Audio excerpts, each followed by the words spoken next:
Bonjour. Bonjour à tous, bonjour à toutes. J'en conclus que tout le monde m'entend, que tout va bien, la connexion a l'air d'être correcte.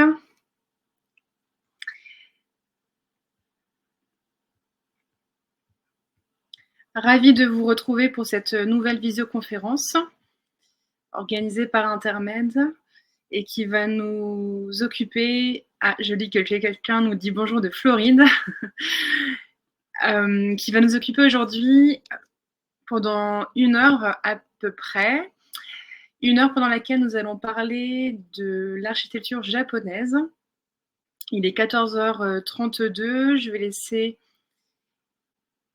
quelques minutes encore pour que les uns et les autres se connectent bien à cette visioconférence.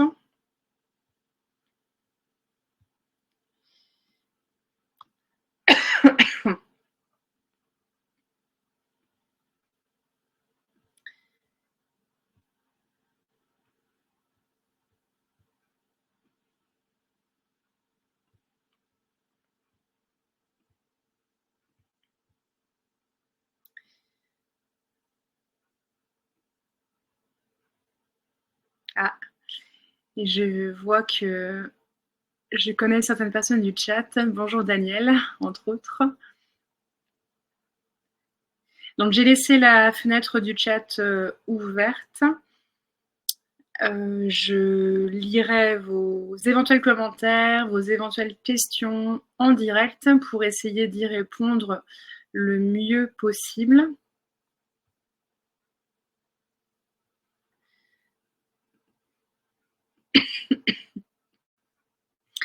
Et on va peut-être pouvoir démarrer. Il est 14h33. Et j'ai le plaisir aujourd'hui donc de vous parler de l'architecture du Japon, de vous proposer une introduction à ce large sujet, à ce large domaine d'un pays donc, qui m'est très cher, puisque en tant que guide conférencière nationale, j'ai le plaisir d'accompagner des voyages au Japon avec Intermed, entre autres destinations. Et à ce titre, je propose des visioconférences, celle d'aujourd'hui donc s'intéressant à l'architecture du Japon.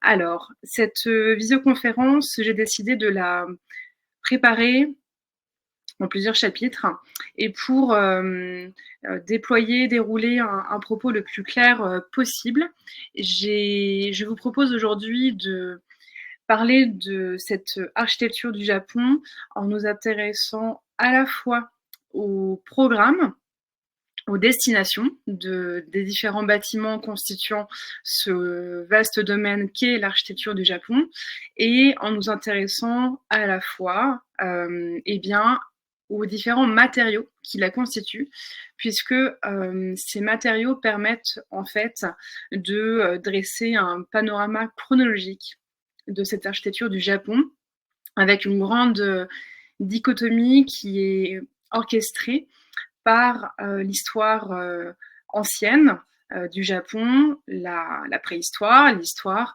et puis une grande rupture qui est opérée par la restauration de l'autorité de l'empereur, avec donc l'inauguration d'une nouvelle période de l'histoire du Japon, à savoir l'ère Meiji, à partir de 1868, et qui va voir apparaître au Japon l'utilisation de nouveaux matériaux de construction, mais également de nouveaux programmes, puisque la vie politique, la vie sociale du Japon va être légèrement modifiée, ou plutôt largement modifiée, par cette restauration Meiji. Alors je m'excuse par avance, j'ai une petite toux depuis quelques jours, donc je vais tousser le plus discrètement possible de temps en temps.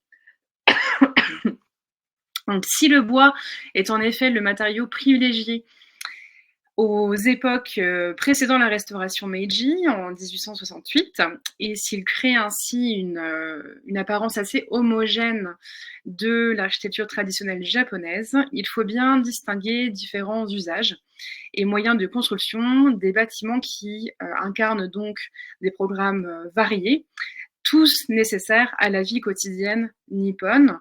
On va parler aujourd'hui de sanctuaires shinto, de temples bouddhiques, de maisons, de palais princiers, de châteaux de daimyo, mais également de shogun.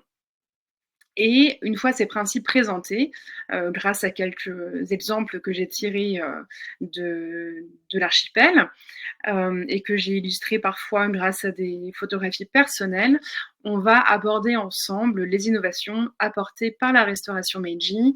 Et comme promis, je vais aussi vous montrer quelques exemples d'architecture moderne et contemporaine avec un renvoi vers le sol français, puisque des architectes japonais ont travaillé sur le sol de notre pays.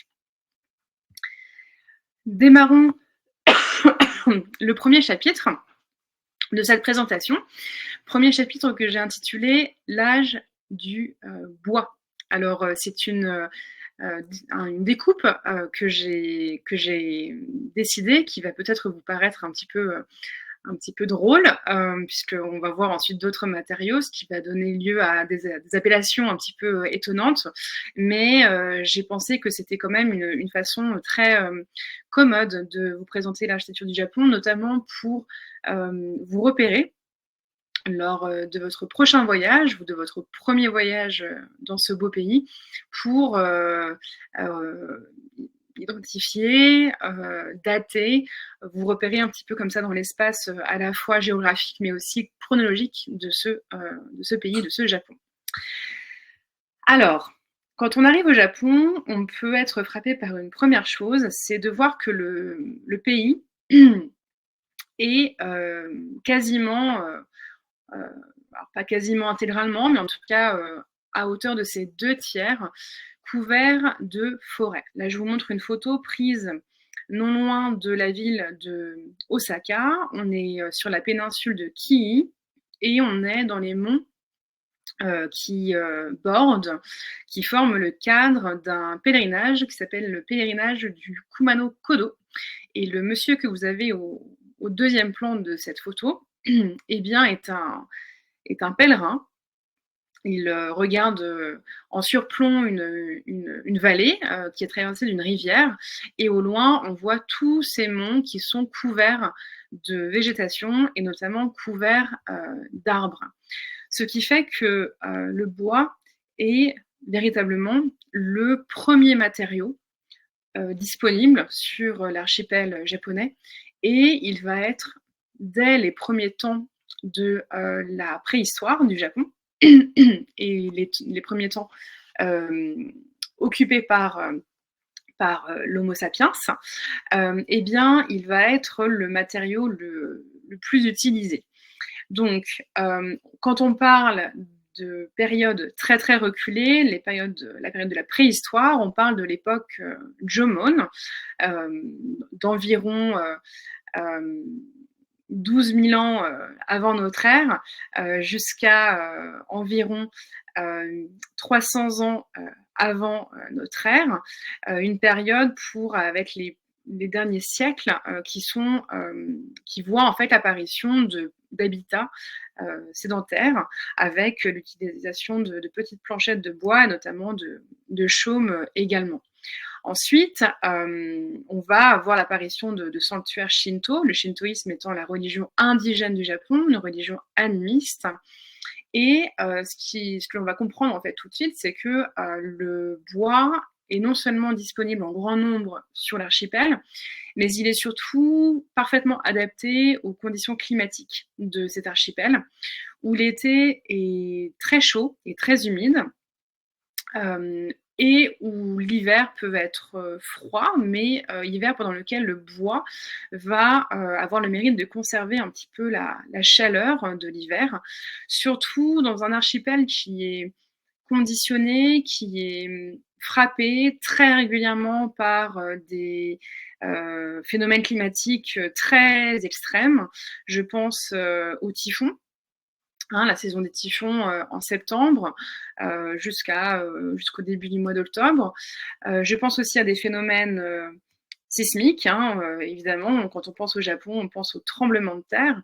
Eh bien, c'est le bois et les constructions réalisées en bois vont avoir le mérite de bien réagir face à ces différentes catastrophes.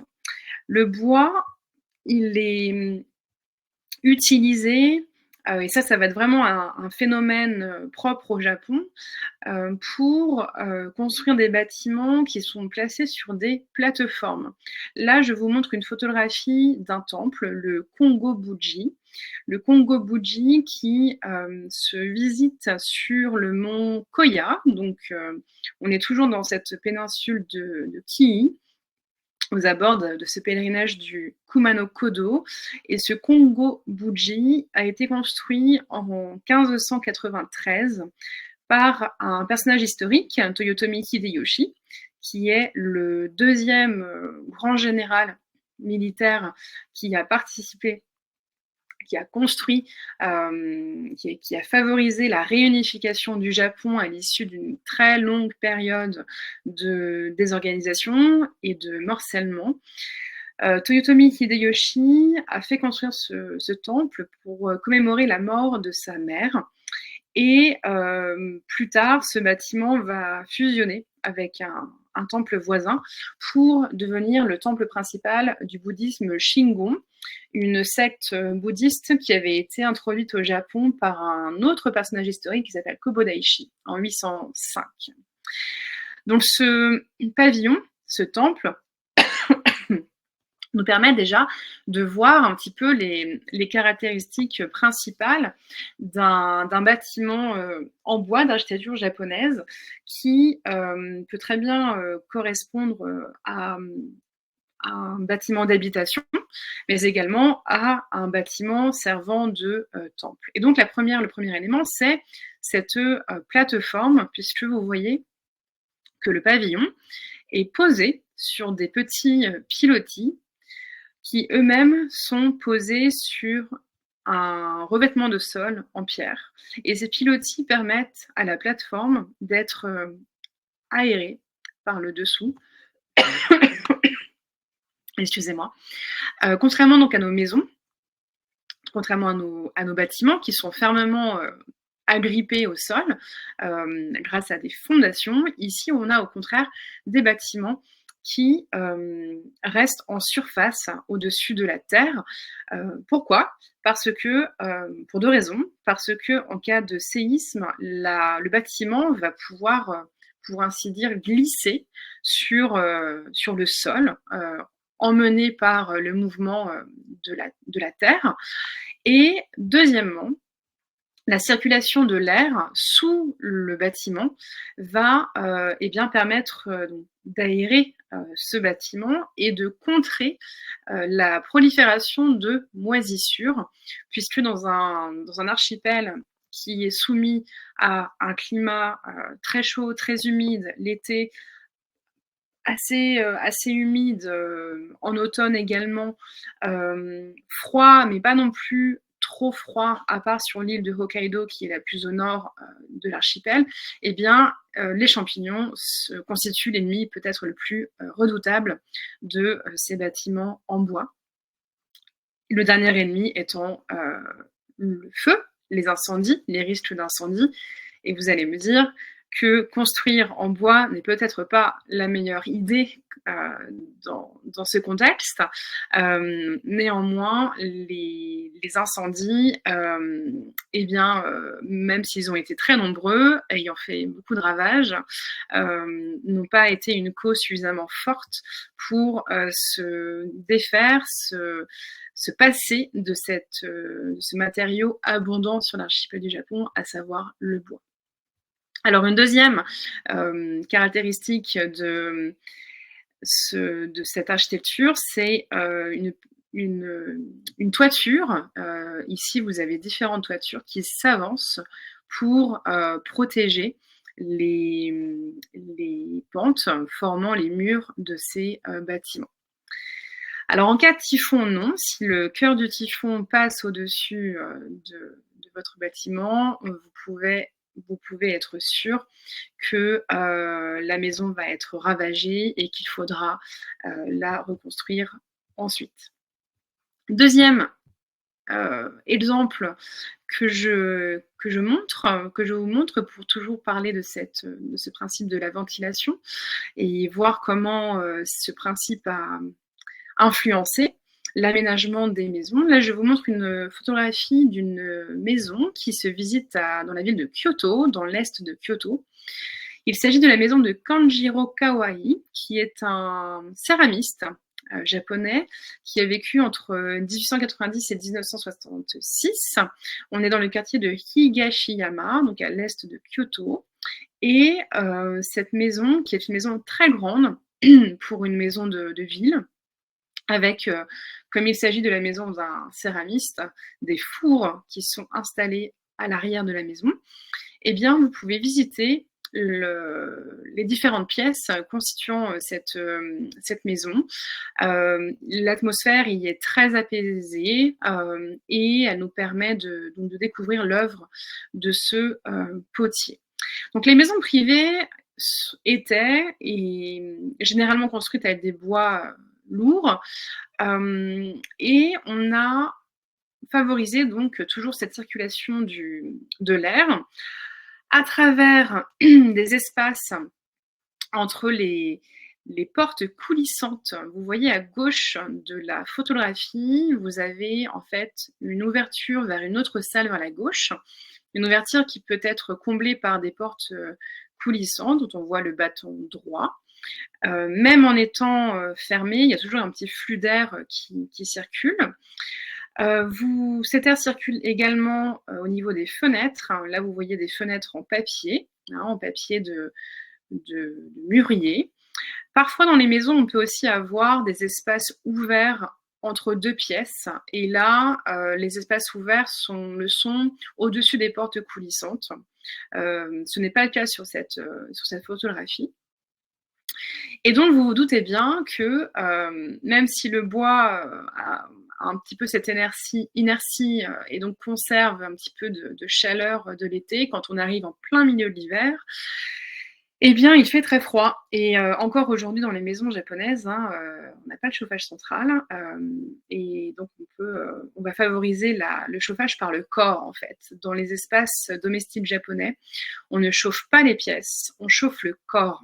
Donc, il va être très important de multiplier les couches de vêtements.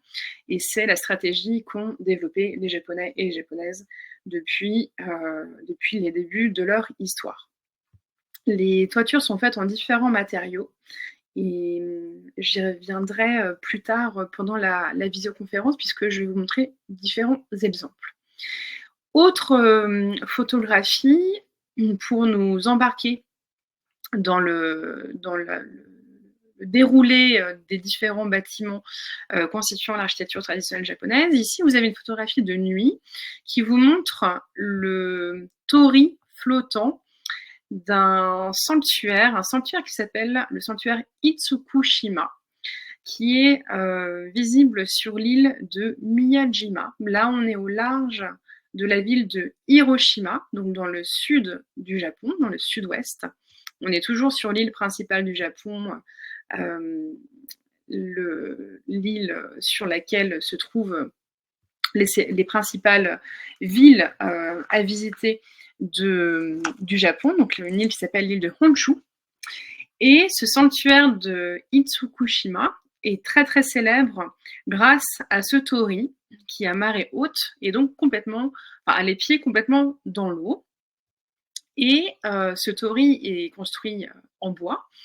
Et vous voyez que au premier plan, on a une lanterne qui, elle, est en métal. Et au deuxième plan, on a une nouvelle plateforme qui, elle aussi, a les pieds dans l'eau quand la marée est haute, avec une coursive couverte et une salle ouverte au fond à droite, l'un des espaces donc constitutifs de ce sanctuaire Shinto. Les sanctuaires Shinto sont donc les sanctuaires qui relèvent de la religion indigène du Japon, un animisme. Alors, je prononce le mot de religion. Les Japonais ont plutôt tendance à parler d'un système de croyance qui invite au respect, en fait, au respect des êtres et des êtres vivants, des choses inertes, avec la présence et l'existence d'un canon de divinité quand même.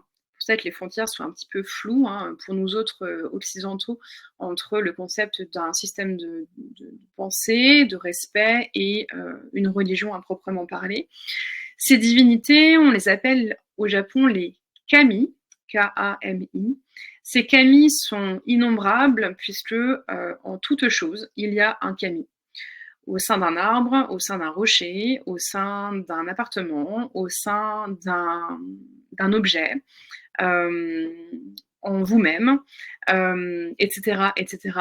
Et vous avez des kami plus importants que d'autres, notamment le kami qui s'appelle Amaterasu, Amaterasu, qui est le kami du soleil et qui est le kami protecteur du Japon, de l'empereur du Japon, des Japonais et des Japonaises. Et donc, il faut entendre par là que c'est ou plutôt la protectrice, puisqu'il s'agit d'un kami féminin, la protectrice de la nation japonaise. Ici, vous avez une photographie très ancienne, puisqu'il s'agit d'une photographie des années 1910, de l'enceinte principale du sanctuaire d'Ise, I-S-E, qui se situe légèrement à l'est de la péninsule de Kii, donc toujours pas très très loin de la ville d'Osaka. On est en plein milieu de l'île de Honshu.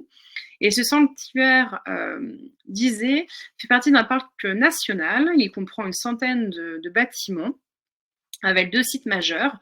Le sanctuaire intérieur, qui s'appelle le Naiku, qui est dédié à la déesse du soleil Amaterasu, et le sanctuaire extérieur, qui s'appelle le Geku, qui lui est dédié à la déesse de la nourriture Toyuke. Toyuke est censé nourrir le kami Amaterasu. Et ce que l'on voit sur cette photo, c'est tous les sanctuaires qui sont dans l'enceinte principale dédiée à Amaterasu, donc dans le Geku. Et en fait, ces sanctuaires, ils ont une forme très, très particulière, très étrange. Vous voyez des petits pavillons qui sont installés sur un plancher surélevé. On retrouve le principe de la plateforme sur petit pilotis. On voit un mur pignon autour duquel, sur les côtés duquel, va s'installer la toiture. Et cette toiture, alors ici il s'agit d'une toiture en chaume. La toiture, elle vous montre 2 poutres, ou plutôt 4 pour chacune d'entre elles, qui se croisent pour former des V. Cet aspect serait directement tiré de greniers à riz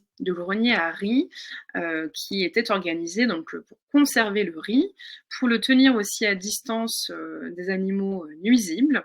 Et ces greniers à riz, ils apparaissent. Alors, on n'a pas de date précise, mais on imagine qu'ils apparaissent en toute logique avec l'apparition de la riziculture au Japon, qui est une riziculture importée à partir de la fin du IVe siècle avant notre ère, avec l'arrivée de populations depuis le continent asiatique vers l'archipel du Japon.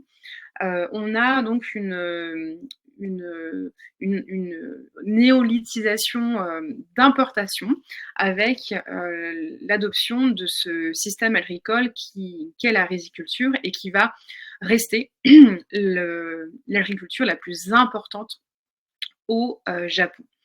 Ce style architectural que je vous montre ici est un style extrêmement simple et considéré comme antique, à savoir que sur le site du sanctuaire d'Ise, les bâtiments sont reconstruits tous les 20 ans.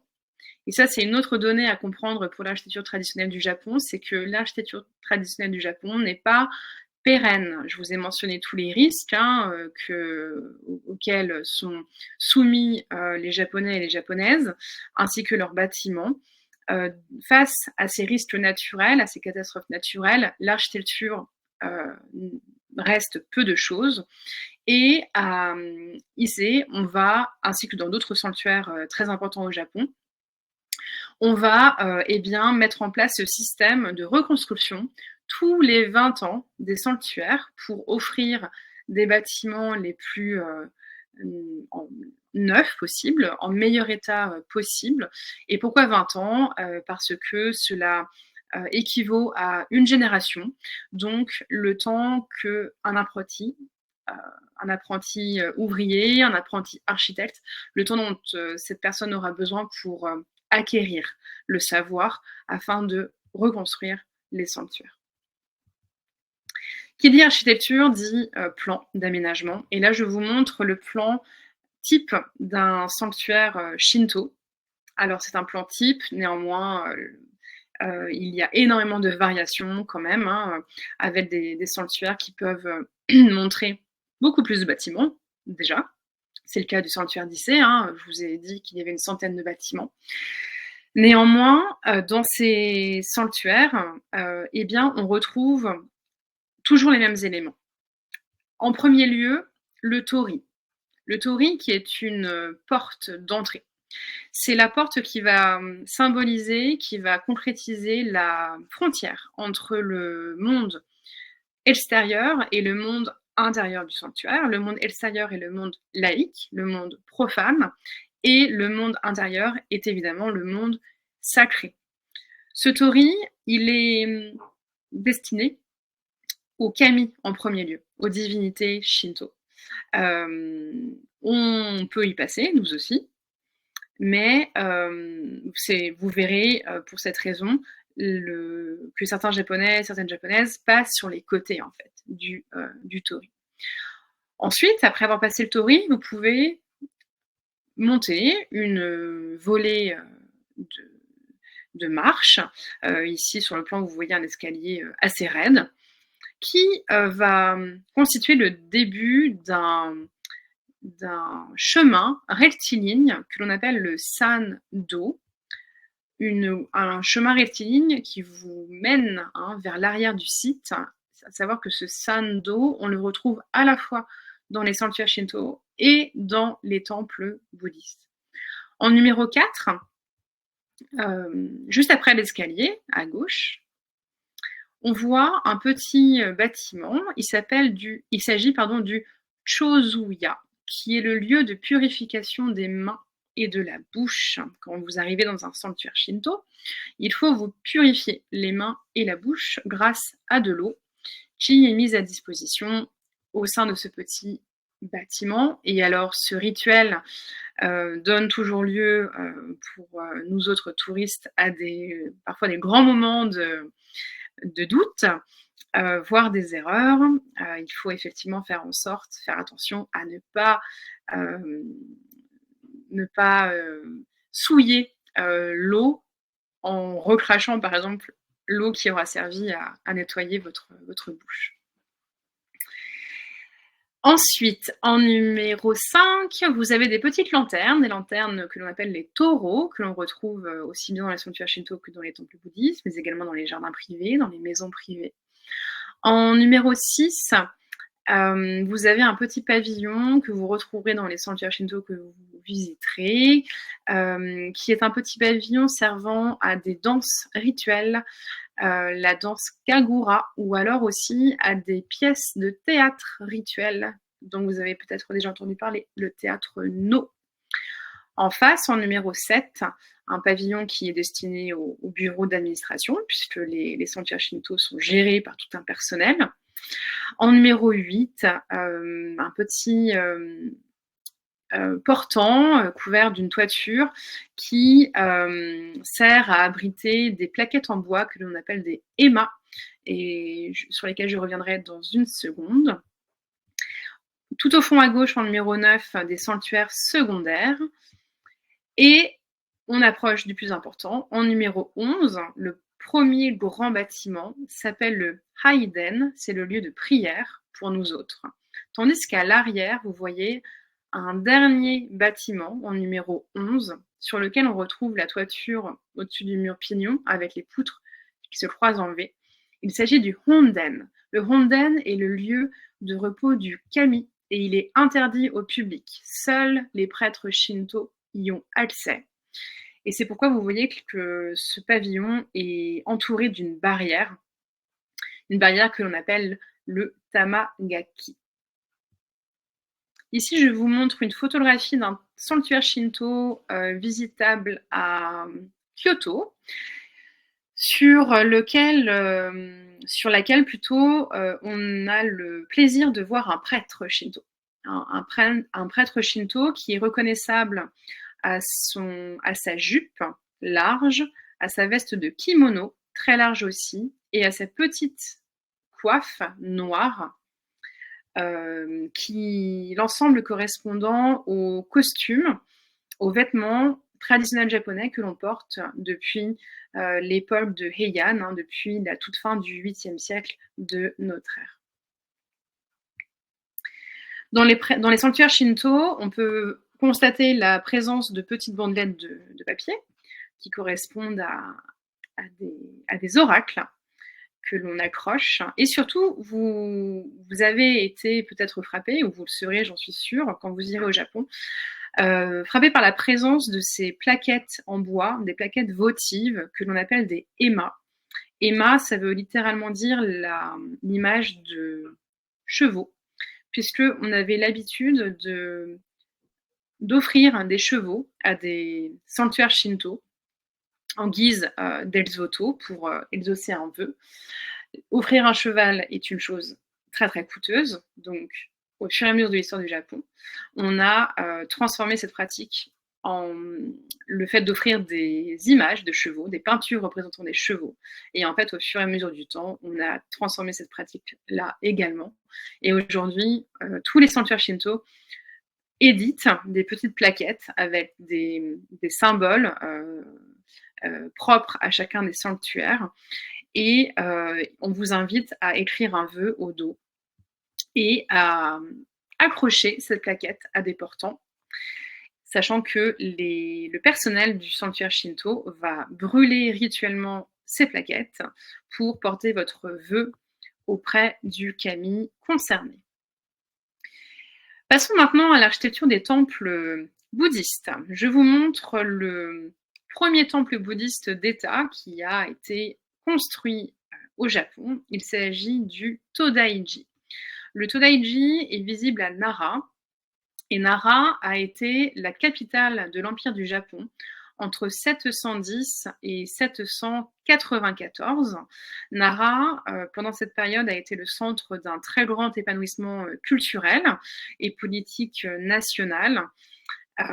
Avec l'émergence d'un bouddhisme d'État, le bouddhisme avait fait son apparition sur le sol japonais au milieu du VIe siècle, grâce à l'entremise de prêtres, de moines coréens, qui eux-mêmes avaient tiré leur enseignement bouddhiste de la Chine. Et au milieu du 8e siècle, on décide de construire un très très grand temple bouddhiste qui va devenir en fait la tête d'un réseau de temples bouddhistes qui vont essaimer à travers quasiment tout l'archipel du Japon, en tout cas à travers tout l'empire du Japon. Ce Todaiji, on en voit aujourd'hui quelques bâtiments restants et la photographie vous montre ici la salle du Grand Bouddha. Une salle du Grand Bouddha que l'on appelle le Daibutsu-den, qui abrite donc une très grande statue en bronze représentant un Bouddha. Et je vais vous montrer sa photo dans quelques secondes. Cette salle a été détruite par par un incendie, pour le coup, et même par plusieurs incendies. Et la structure actuelle date de 1709. Elle mesure 48 mètres de hauteur, 57 mètres de longueur. Et pourtant, bien qu'il s'agisse bien aujourd'hui, selon certains, du plus grand bâtiment de bois du monde, il faut imaginer que ce pavillon, à l'origine, eh bien, était encore plus grand. Il était, puisque le bâtiment actuel, en fait, équivaut aux 2 tiers seulement du bâtiment d'origine. Vous êtes devant un bâtiment construit en bois, pour les murs, pour la charpente, pour tous les corbeaux qui forment des encorbellements très très profonds, hein, avec 2 niveaux de toiture très profonds. Néanmoins, il y a quelques petites différences dans cette architecture par rapport à l'architecture Shinto que l'on a vue il y a quelques minutes, puisque vous voyez que le bâtiment est placé sur une plateforme en pierre, une plateforme pleine. Vous voyez que, donc, je l'ai déjà dit, les encorbellements sont très prononcés. Les toitures montrent des angles très effilés. Et là, on a une nouveauté, puisque la toiture est faite de tuiles moulées et cuites en série, dans les collines alentours d'ailleurs, grâce encore une fois au combustible le plus disponible, à savoir le bois.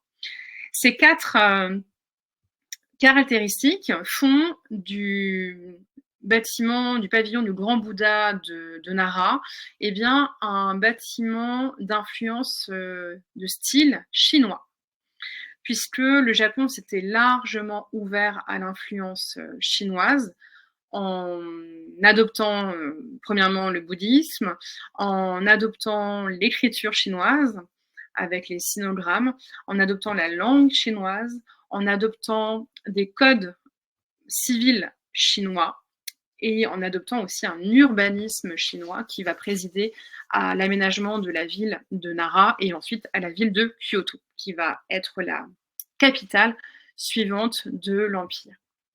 Je vous signale la présence devant ce pavillon d'un encensoir en bronze, à droite, parmi la foule blanche. Je le signale parce que c'est un encensoir qui date véritablement de 752, qui est l'année de la consécration de ce temple. Et c'est une chose pour un élément d'une si grande beauté et d'un matériau si rare, le bronze, assez notable. Dernière chose que je note sur cette photo, c'est l'ouverture. Alors, première ouverture, les 3 portes, certes, au premier niveau, mais regardez, au deuxième niveau, au milieu, vous avez une ouverture et elle correspond aux yeux, au regard de la statue de Bouddha que je vais vous montrer dans quelques secondes. Le plan du Todaiji est bien plus complexe que le plan du sanctuaire Shinto que je vous ai montré il y a quelques minutes. Et ce plan vous montre des parties en noir qui correspondent aux bâtiments encore visibles aujourd'hui, qui ne datent pas tous de 752, loin de là, et des bâtiments en blanc qui correspondent à des bâtiments perdus. Et ce que l'on peut signaler sur ce plan, ce que vous retrouverez quand vous visiterez les temples bouddhistes au Japon, c'est toujours un axe rectiligne qui part d'une porte, une grande porte, ici la grande porte sud, et qui vous mène vers une deuxième porte, la porte intérieure, qui va vous mener à l'intérieur du temple, et notamment à l'intérieur du pavillon renfermant la grande statue du Bouddha. Là, vous avez le droit d'y aller. Ce chemin, de bas en haut, il était bordé, encadré par 2 grandes pagodes. La pagode japonaise est tirée de la pagode chinoise, elle-même tirée du stupa indien, servant à renfermer des reliques du Bouddha et consacrant ainsi un édifice religieux bouddhiste. La fameuse statue du Bouddha, ici il s'agit d'un Bouddha qui s'appelle Vairocana, un Bouddha cosmique qui serait à l'origine de toute chose en ce monde et qui serait aussi à l'origine de l'existence du Bouddha historique. Faisant le geste, alors à gauche de la photo, il relève la main, il montre sa paume, il fait le geste de l'absence de crainte, un geste de protection, tandis que de sa main gauche, à droite de la photo, il fait le geste du don. Ces temples bouddhistes n'ont pas besoin d'être aussi grands pour être aussi pratiqués, fréquentés. Là, je vous montre un tout petit temple dans la ville de Osaka, le Hozenji. Hozenji qui en fait est un simple pavillon, même pas fermé, hein, on distingue l'extrémité de la toiture au-dessus de la dame. La dame qui est en train d'asperger est bien l'une des statues qui est adorée dans ce temple bouddhiste, statue de Fudo Miyo, et la coutume dans ce temple veut cette chose-là, que l'on asperge les statues pour s'attirer la chance. Passons maintenant à l'architecture palatiale. Je vous montre un paravent à 6 volets qui date de l'époque Momoyama, à la fin du XVIe siècle et au début du XVIIe siècle, qui est conservé dans une collection particulière et qui a le mérite d'être montré en ce moment au musée Guimet dans le cadre de l'exposition à la cour du prince Genji, et qui me permet d'évoquer cette architecture palatiale. Cette architecture palatiale qui se met en place à l'époque de Heian, entre 794 et 1184. Et vous voyez qu'on retrouve le principe de l'architecture sur pilotis en bois, avec ici des dames qui s'affairent, à la fois dans le jardin et aussi dans le pavillon, sous le regard d'un homme, regardez tout en bas à gauche, qui porte la même coiffe que le prêtre Shinto de tout à l'heure. Je vous disais que les prêtres Shinto, encore aujourd'hui, portent les mêmes vêtements qu'à l'époque de Heian. Cette architecture palatiale, elle correspond au principe que vous montre ce schéma. Donc, il s'agit d'une architecture à un seul niveau. On n'a pas d'étage, monté sur pilotis, avec des bâtiments complètement asymétriques, formant des zigzags au sein du complexe.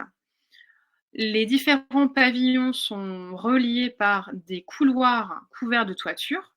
Les couloirs, en général, ne sont pas fermés par des murs. Et ces palais, eh bien, sont agrémentés de jardins. Le jardin, au Japon, le jardin d'agrément de ces architectures palatiales, s'inspirant du jardin chinois, faisant le lien, faisant appel à 2 éléments très importants, l'eau et le rocher, avec ici des petits ponts qui sont installés au-dessus de la rivière, une rivière qui est aménagée de telle sorte qu'elle circule à travers le jardin. Et en général, elle circule depuis l'est vers l'ouest, pour charrier les bonnes ondes depuis l'est avec ses vents frais et même froids vers l'ouest, qui est le bon côté dans la cosmogonie chinoise adoptée par les Japonais. À savoir que ces rivières peuvent être transformées en étangs et que dans l'architecture palatiale, eh bien, on se sert de ces étangs pour effectuer des petites balades en barque, au son de musique, sous la lumière de feux d'artifice, dans le cadre, par exemple, de concours de poésie. Ici, vous avez une très belle œuvre d'art qui est réalisée sur de la soie, peinture sur soie. On est en 1309. Il s'agit d'un ensemble de 20 rouleaux de soie colorée, achevé par des peintres issus de la famille des Fujiwara, une œuvre qui honorait les divinités d'un sanctuaire que l'on appelle le sanctuaire de Kasuga, et qui est visible encore aujourd'hui à Nara, non loin du Todaiji, et qui est splendide par toutes les lanternes que le sanctuaire a à proposer. Petit détour par de l'architecture beaucoup plus commune, mais toujours très impressionnante. Il s'agit d'une architecture domestique visible dans les régions de Shirakawa-go et de Gokayama. On est tout à fait au nord de Kyoto, on est très proche du littoral de la mer de Chine, on est proche de Kanazawa. Et en fait, ces maisons sont des fermes. Elles relèvent d'un style que l'on appelle le Gassho-zukuri, qui signifie construit comme des mains en prière, car leur toit de chaume très abrupt ressemble aux mains des moines bouddhistes qui sont serrées l'une contre l'autre lorsqu'elles sont en prière. Et ce style architectural s'est développé au fil de nombreuses générations, conçu pour résister aux très grandes quantités de neige qui tombent dans ces régions. Et ces toitures sont assemblées sans clous, et à l'intérieur, dans les combles, on a donc des greniers qui sont utilisés pour la culture du ver à soie. Donc ce sont des familles en fait qui cultivent, qui élèvent des vers à soie et qui sont donc des familles assez fortunées qui vont vendre leurs marchandises à des artisans basés à Kanazawa pour réaliser ensuite des vêtements. Cette image vous montre le château de Himeji. Le château de Himeji est également connu sous le nom du château du Héron Blanc, en raison de son aspect élégant et blanc. Très fameux, château très visité, notable de par sa taille, de par sa beauté. C'est à la fois un trésor national et à la fois un site du patrimoine mondial de l'UNESCO. Car contrairement à de très nombreux autres châteaux japonais, il n'a jamais été détruit par la guerre ou par une catastrophe naturelle. Et à ce titre, il fait partie des 12 châteaux originaux qu'a à offrir le Japon. Ce château, il est constitué de plusieurs cours, de plusieurs bâtiments.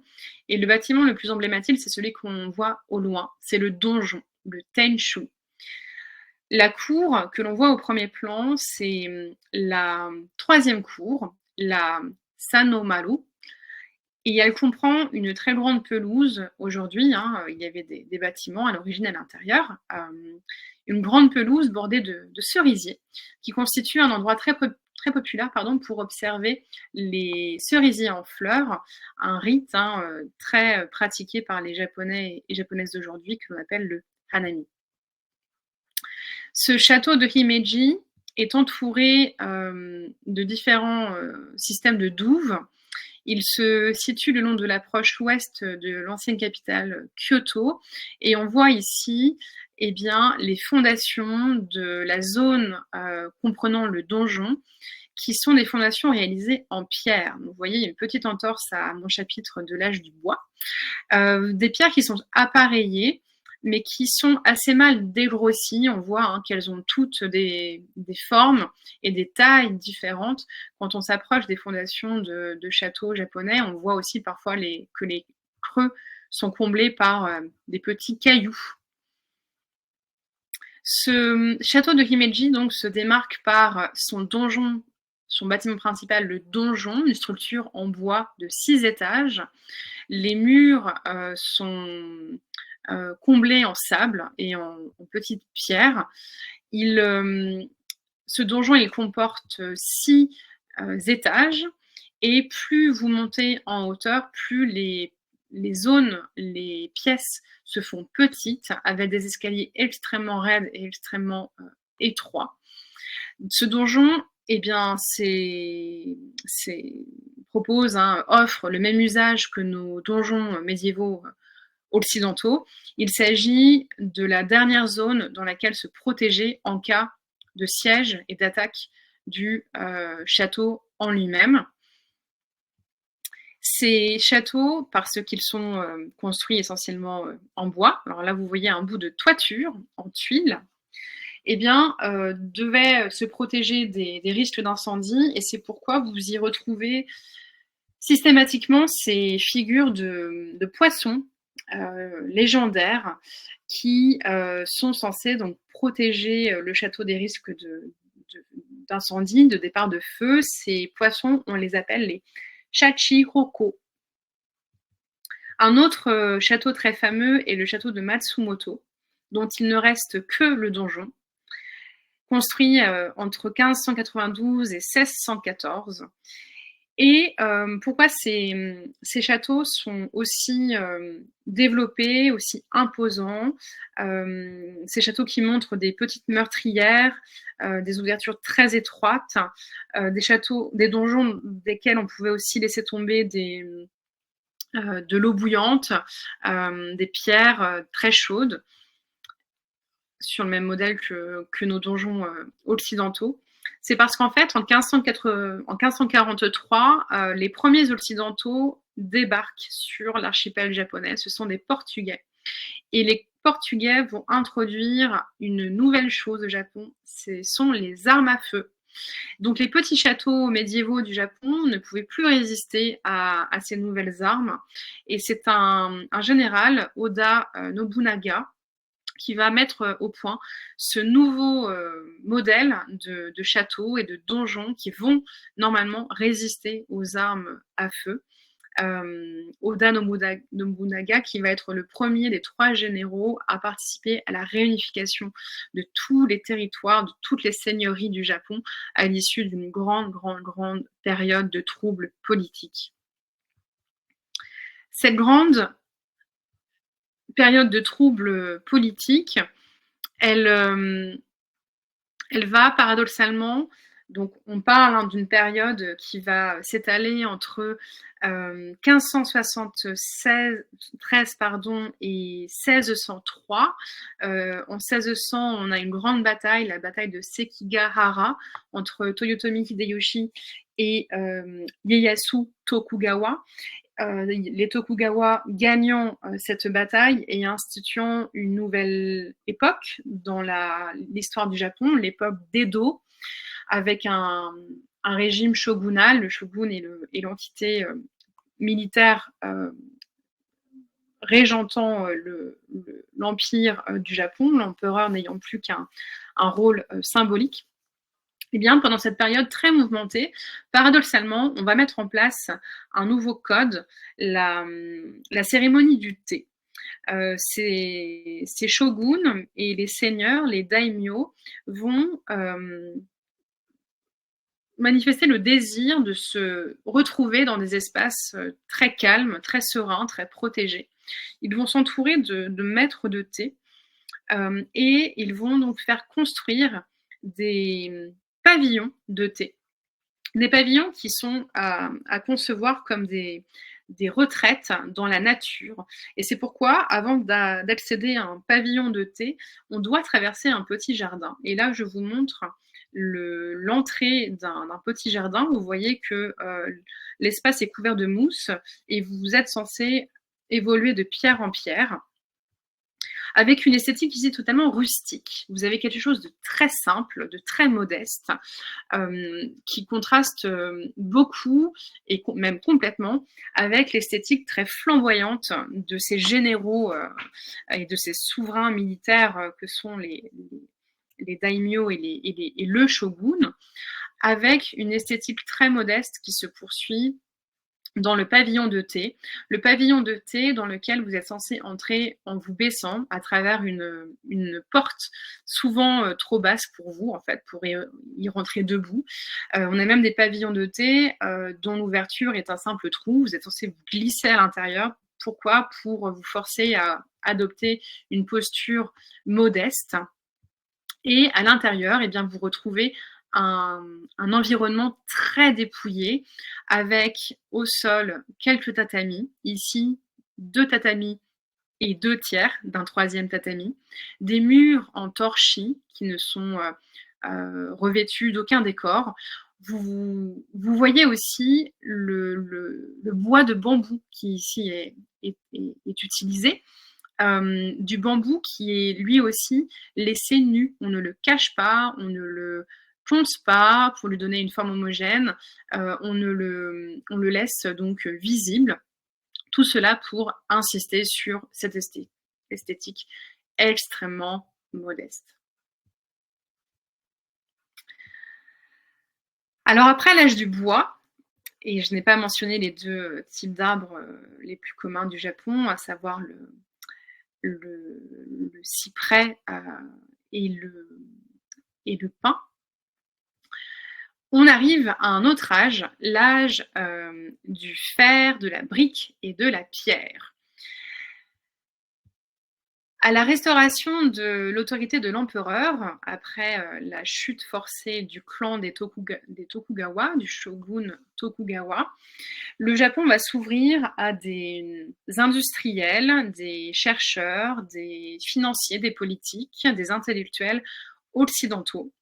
Et l'architecture du Japon va ressentir cette influence, puisqu'on va commencer à aménager le territoire grâce à des principes et à des matériaux tout nouveaux pour le Japon. En premier lieu, la brique. Traditionnellement, au Japon, on ne se servait pas, on ne façonnait pas de briques. Ici, je vous montre un aqueduc qui fait partie du canal venant du lac Biwa à l'est de Kyoto et qui traverse l'enceinte du temple Nanzenji dans la ville de Kyoto. Il s'agit d'un temple zen. Le canal du lac Biwa est une voie navigable, donc historique, qui a été construite pendant la période Meiji et qui avait été initialement conçue pour le transport de l'eau du lac à des fins de consommation, d'irrigation, mais également à des fins industrielles. Il servait également au transport de marchandises, mais également de passagers. Et à partir de 1895, l'eau du canal a alimenté la première installation hydroélectrique du Japon, fournissant de l'électricité à l'industrie, à l'éclairage public et au système de tramway de Kyoto. Les Japonais s'ouvrent aux commerçants étrangers. Et là, on est sur l'île de Hokkaido, la plus au nord de l'archipel. On est dans la petite ville de Otaru. Et vous voyez des entrepôts en pierre, avec des maisons qui ressemblent en tout point à nos bâtiments. Un quartier, une petite ville très agréable à vivre aujourd'hui, avec d'anciens entrepôts reconvertis aujourd'hui en restaurants, boutiques, cafés, etc., etc. Une vue nocturne de la gare ferroviaire de Tokyo. Retour sur... alors, la ville s'appelait Otaru, O-T-A-R-U. En 1889, un comité municipal de Tokyo élabore les plans d'une ligne ferroviaire qui devait relier la ligne principale du Tokaido, donc cette voie entre Kyoto et Tokyo. Et donc, il fallait construire un bâtiment, une nouvelle gare, qui est aujourd'hui la gare centrale de Tokyo, et qui est toujours en briques. Vous voyez le bâtiment historique de cette gare, qui a ouvert en 1914 dans un style tout à fait occidental, avec une vingtaine de voies à l'intérieur de ce bâtiment. Je ne résiste pas au plaisir de vous montrer quelques estampes pour vous montrer l'arrivée du chemin de fer au Japon. Ici, il s'agit d'une estampe datant de 1879, réalisée par Kobayashi Kiyoshika, qui est un artiste très important dans l'histoire de l'art japonais, puisqu'il a illustré tous les changements de société qu'a connu le Japon à partir de 1868, à partir de la restauration de l'autorité de l'empereur et à partir donc du début du règne de l'empereur Meiji, avec ici une locomotive à vapeur, la première ligne de chemin de fer qui a été lancée est celle entre Yokohama et Tokyo. Elle avait été lancée en 1872, donc très peu de temps après la restauration de l'autorité de l'empereur. Dernière estampe que je vous montre, qui vous montre tout simplement un pont en suspension, hein, avec des tirants métalliques en plus de la pierre. Donc quand vous voyez ce type de bâtiment au Japon, vous pouvez être sûr d'avoir dépassé la borne chronologique de 1868, la restauration de l'autorité de l'empereur. Ce dernier bâtiment pour ce chapitre est la Diète nationale. La Diète nationale est l'assemblée législative du Japon. Elle est composée d'une chambre basse, appelée la chambre des représentants, et d'une chambre haute, la chambre des conseillers. Les deux chambres sont élues directement selon un système de vote parallèle, et en plus d'adopter des lois, la Diète est officiellement chargée de nommer le Premier ministre. Cette diète a été créée pour la première fois sous le nom de diète impériale en 1890 dans le cadre de la constitution Meiji, et elle a pris sa forme actuelle en 1947 lors de l'adoption de la constitution d'après-guerre. Et ces deux chambres se réunissent dans ce bâtiment qui a été construit entre 1920 et 1936. Un beau bâtiment en pierre de style Beaux-Arts qui est encore visible aujourd'hui. Dernier chapitre, l'âge du béton et du verre. Daniel, je viens de coller le nom du peintre dans le chat de cette visioconférence. L'âge du béton et du verre, pour vous parler très brièvement de l'architecture moderne et contemporaine du Japon. Je vous montre l'hôtel de ville de Tokyo, un gigantesque bâtiment qui se situe dans le quartier de Shinjuku et qui a été conçu par un très grand architecte, Kenzo Tange. Cet hôtel de ville se compose de 3 structures. Je vous montre la plus haute, la plus impressionnante. 2 tours de 48 étages, avec des façades qui sont censées évoquer un circuit intégré, tout en rappelant un motif tout à fait occidental, puisque les 2 tours sont censées évoquer l'apparence d'une cathédrale gothique. Ce bâtiment donc, a été réalisé en béton armé et en verre. Le béton armé est le matériau de prédilection de Kenzo Tange, qui a achevé le bâtiment en 1990. Kenzo Tange avait été influencé dès son plus jeune âge par un autre très grand architecte moderniste qui n'est autre que Le Corbusier. Kenzo Tange, c'est lui qui avait remporté le concours pour la conception du parc commémoratif de la paix d'Hiroshima. Et Kenzo Tange a livré un bâtiment en France, à Paris, sur la place d'Italie, puisque en 1985, à la demande de Jacques Chirac, qui était maire de Paris, Kenzo Tange avait proposé un plan directeur pour la place d'Italie. De ce plan directeur, il n'a été réalisé qu'un élément, c'est le centre commercial Italie 2. Voilà, une réalisation de Kenzo Tange sur notre territoire français. Autre grand architecte japonais, Tadao Ando, qui a réalisé en 89 l'église de la lumière, de Church of Light, à Osaka, dans une banlieue d'Osaka, avec toujours ici comme matériau préféré le béton. Tadao Ando, on dit souvent au sujet de son style architectural qu'il crée un effet haïku en mettant l'accent sur le néant, sur l'espace vide pour représenter la beauté de la simplicité. Tadao Ando va privilégier la conception de circulation spatiale complexe tout en conservant l'apparence de la simplicité. Et ici, le concept est extrêmement simple. Un creux laissé dans la façade en béton pour représenter la croix. Tadao Ando, c'est lui qui a conçu la rotonde en béton à l'intérieur de la chambre de la bourse de commerce, bourse de commerce qui expose une partie de la collection de François Pinault. Tadao Ando avait déjà travaillé dans l'autre lieu d'exposition de François Pinault, à savoir le Palazzo Grassi à Venise, sur la Punta della Dogana. Et ici, Tadao Ando nous montre encore sa sublime simplicité dans le travail du béton et dans la mise en valeur de bâtiments historiques. Et je terminerai avec une agence d'architecture qui s'appelle Sanaa, qui avait livré en 2004 au Japon, dans la ville de Kanazawa, donc au nord de Kyoto, le musée du XXIe siècle.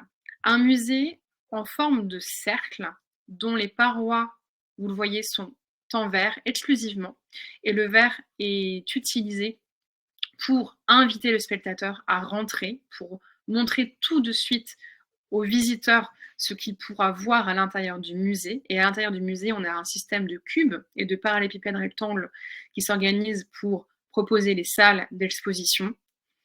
Et Sanaa, vous aurez peut-être reconnu à travers ma description quelques principes d'un autre musée, le Louvre-Lens. C'est Sanaa qui a livré en 2012 le bâtiment du Louvre-Lens, avec toujours un système très horizontal, toujours un système de façade ici translucide, pour ce musée annexe du musée du Louvre à Paris. Et c'est sur cette diapositive que je vais m'arrêter. J'ai vu néanmoins passer une question au sujet de l'intérieur d'une maison japonaise type. Alors aujourd'hui, les Japonais vivent à la fois dans les maisons et dans les appartements. La cuisine n'est pas du tout à l'extérieur, elle est à l'intérieur des maisons. En revanche, dans les maisons de samouraïs au Moyen-Âge et à l'époque moderne, les cuisines étaient évidemment séparées pour limiter les risques d'incendie, dans un pavillon en dehors des espaces communs.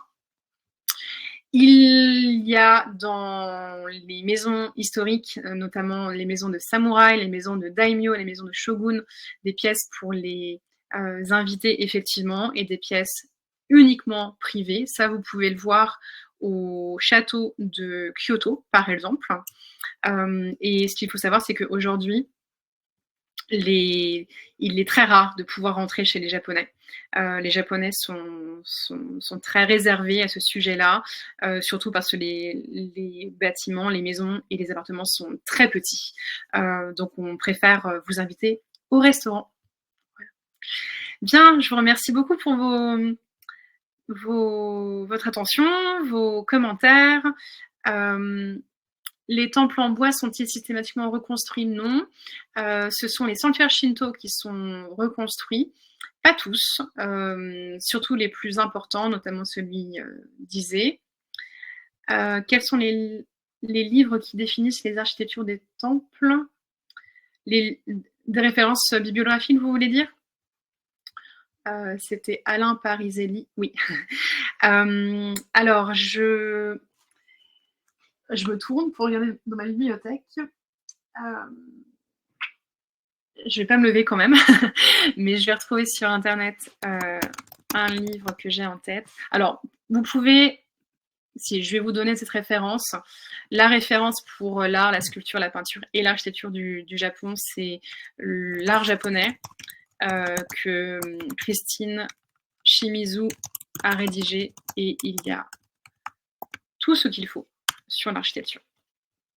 J'ai écrit le nom du livre et le nom de l'autrice dans le chat.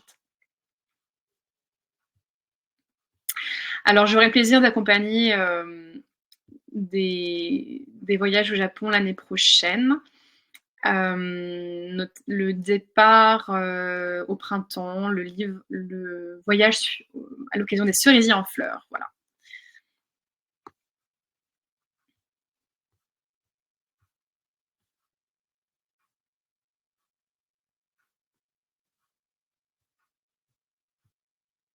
Oui, effectivement, il n'y avait pas de carte dans cette, présentation.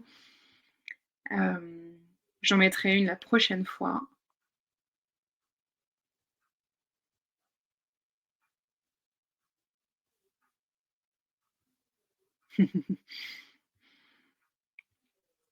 Merci beaucoup, chère collègue, de vos remerciements. Donc c'était évidemment très court, très succinct. 1 heure, c'est très peu pour parler d'un sujet aussi vaste.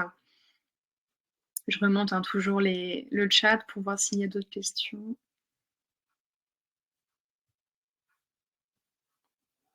L'idée pour moi, c'était de vous donner des clés aussi, pour vous repérer dans l'espace lors d'un voyage, pour savoir si vous êtes, devant un temple bouddhiste, un sanctuaire shinto, un château.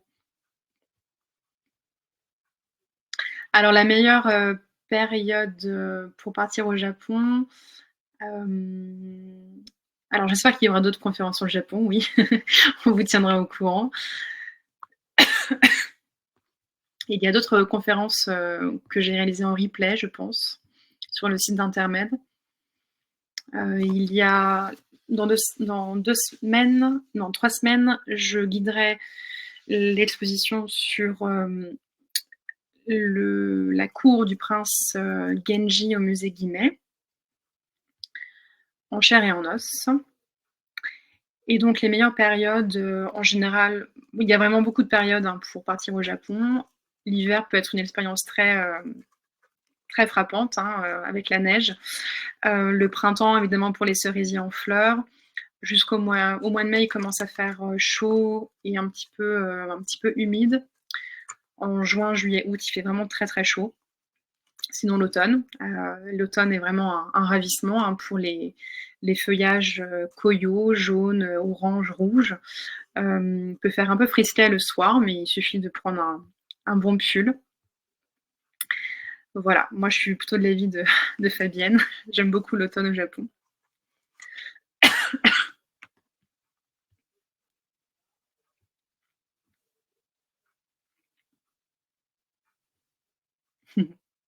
Bien, je vais terminer le. Alors, ce sont effectivement les pruniers qui fleurissent en premier au Japon. Alors, de mémoire, fin février, oui. Oui, oui, oui. Allez, début mars pour être sûr.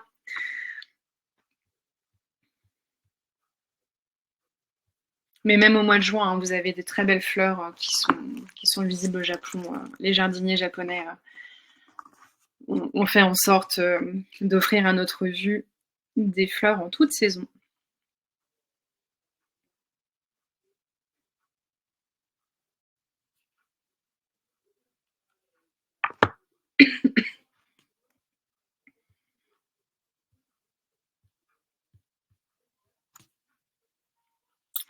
Alors, j'avais déjà donné une visioconférence sur le thème des jardins japonais. Et j'espère que cette visio est en replay. Est-ce que la modératrice aurait la réponse à cette question? Pour les feuilles d'automne, c'est le mois de novembre. Enfin, tout dépend d'où vous voulez aller au Japon. Mais pour l'île principale, Honshu, entre Kyoto et Tokyo, c'est novembre. Ce sera dès septembre sur l'île de Hokkaido.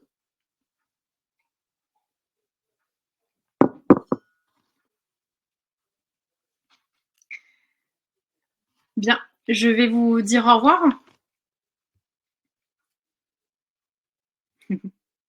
À bientôt. Merci de m'avoir écouté.